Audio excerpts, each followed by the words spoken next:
My fellow Americans, tonight I want to speak with you about our nation's unprecedented response to the coronavirus outbreak that started in China and is now spreading throughout the world. Today, the World Health Organization officially announced that this is a global pandemic. This is not a financial crisis. This is just a temporary moment of time that we will overcome together as a nation and as a world. Every problem, every success. Why is it that we are the only major country on earth not to guarantee health care to all people as a human right? Every debate that we have in our society today can be traced back to our Constitution. It is the oldest living Constitution, meaning it's the oldest still being used today, and also the shortest. This social contract is seen as a blueprint to some and as the unchangeable scripture to others. The compromises made, the wording, what was said and unsaid, who made it and why, continue to be the root of hope and failure in the United States, especially now. So, let's set the scene.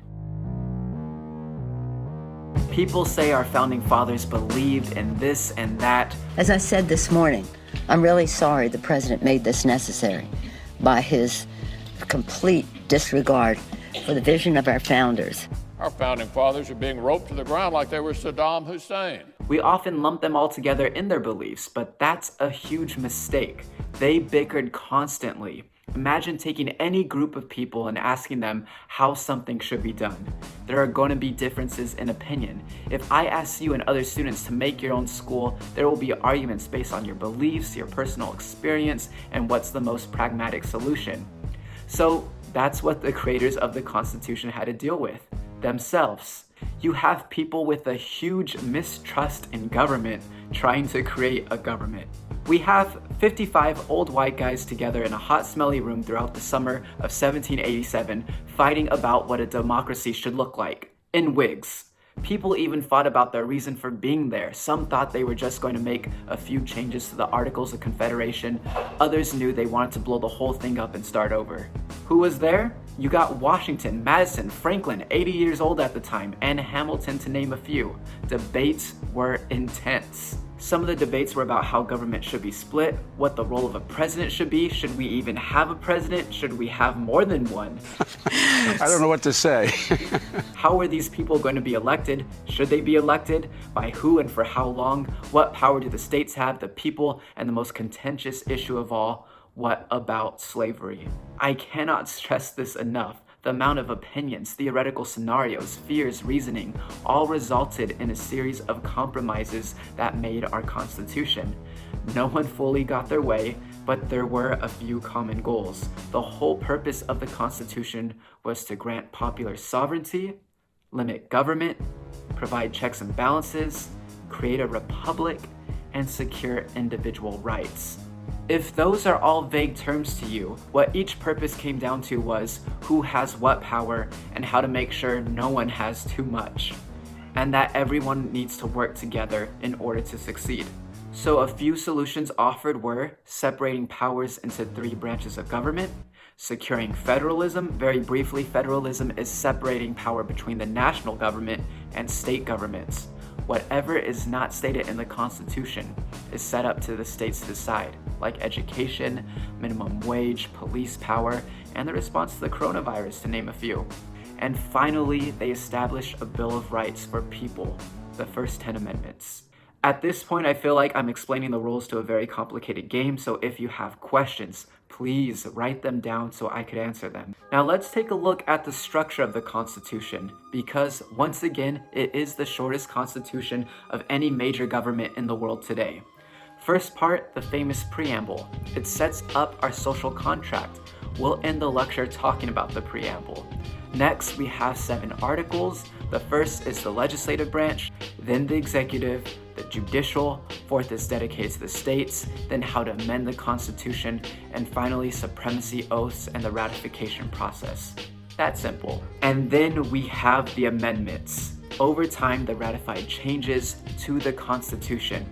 The first 10 amendments are the Bill of Rights. They protect us from the federal government. We also call these our civil liberties. The other 17 are a mix of civil rights amendments and restructuring our government.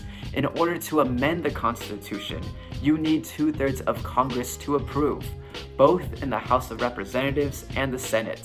And then afterwards, you need 3/4 of states to say yes to any change too. What this comes down to is any change in the Constitution needs a lot of people to say yes to it.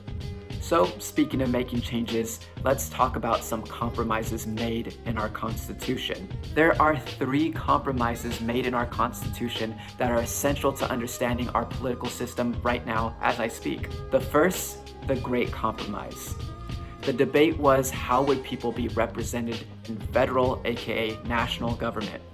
Big states wanted representation based on population, meaning the more people your state had, the more Congress members your state would have in office. Yet small states wanted equal representation. The solution? Bicameral Congress. 2 chambers of Congress, aka our legislative branch. We have the House of Representatives based on population, and then we have the Senate, which has 2 members for each state. The impact has been an extra check on Congress, since now you need both the House of Representatives and the Senate to actually get anything made into law. And of course, what has not been anticipated. One moment. So what wasn't anticipated was an increase in population and an expansion of the states that have become more city, coastal regions, and rural.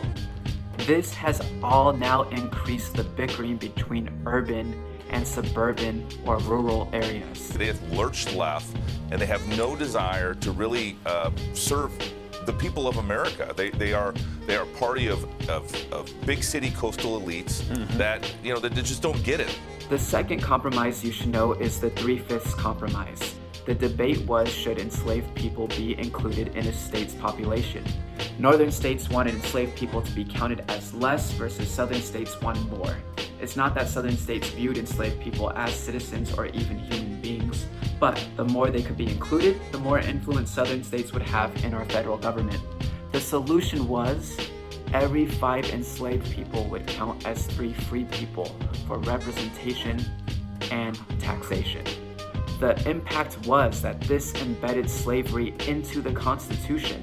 Southern states battled for more representation up into the Civil War when the 3/5 compromise was abolished. And there's still a deep sense of mistrust and bitterness from the South being represented in our national government today. This is the battle flag. It's no different from honoring veterans of the Iraqi War, Korean War, Vietnam War.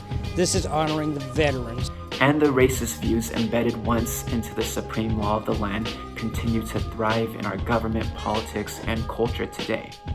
The very last compromise that I want you all to know about is the Electoral College. It is now 11:30 in the East. You hear that chime? We have a projection. It is a big one. It is the state of Florida. 29 electoral votes. They go to Donald Trump. Donald Trump has won the state of Florida, one of his must-win states right there. The debate was, how should a president be elected? We're not just talking about local state representatives, and at the time there was no guarantee you could be informed about who was running. Plus, smaller southern states felt like the more populated northern states would always get their way if it was left up to a popular vote. The solution was, we have the popular vote and then we have the Electoral College, a process with electors from each state deciding the vote within that state. Why do we have it? The Electoral College was intended to make a more informed decision than the general public, to prevent tyranny and give smaller states a say. Once again, it was set up to prevent the popular vote. Now, how does it work? There are 538 electors who decide the president and vice president. You only need 270 to win. Each state gets the number of representatives in that state plus the number of senators, and that equals the number of electors. So, for example, California, it's the most populated state. We have 53 representatives, 2 senators, which comes out to 55 electoral votes. Who are the electors? They're the ones who elect. Now, to complicate things just a pinch more, each state and each party gets to decide the method of deciding electors.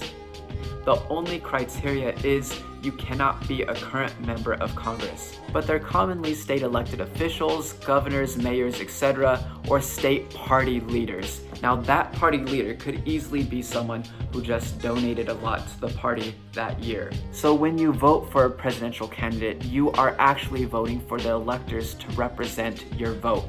We're only the voters, they are the electors. Oftentimes, in good faith, the electors vote for who won the popular vote in that state. For example, in California, the popular vote went to Hillary Clinton, so the electors voted for Hillary Clinton. In Texas, the popular vote was for Donald Trump, hence the electors chose Donald Trump for Texas. The electors do not choose the overall popular vote in the nation, but just the popular vote in that state. 29 states currently require electors to vote for the candidate that gets a majority of the state's popular vote. The Electoral College has become an increasingly contentious issue because it has decided 2 of the last 5 presidential elections, and many feel that it isn't true democracy if the majority of people are not feeling represented.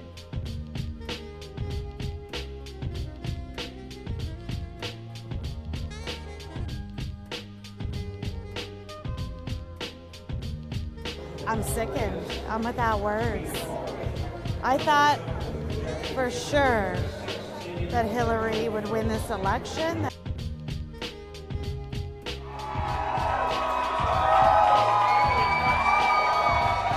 People believe in him. He's going to be everything that he says he's going to be. Everybody believes in him. I'm so happy and I'm so proud. Now, in defense of the Electoral College, the US was never intended to be fully democratic in the first place. We have a republic, not a direct democracy. Finally, the last argument I want you to know in defense of the Electoral College is that getting rid of the Electoral College is a band-aid on an open wound. Around 50% of eligible voters consistently vote during presidential years. Only 50%. During midterms, it's even less. So the real problem isn't necessarily with the Electoral College, but why are people simply not voting? To end this video on an optimistic note, I want you to know what's in the preamble of the Constitution, because a lot of this language can go in one ear and out the other. However, it's so important because it's saying this Constitution, with the consent of the people, should change.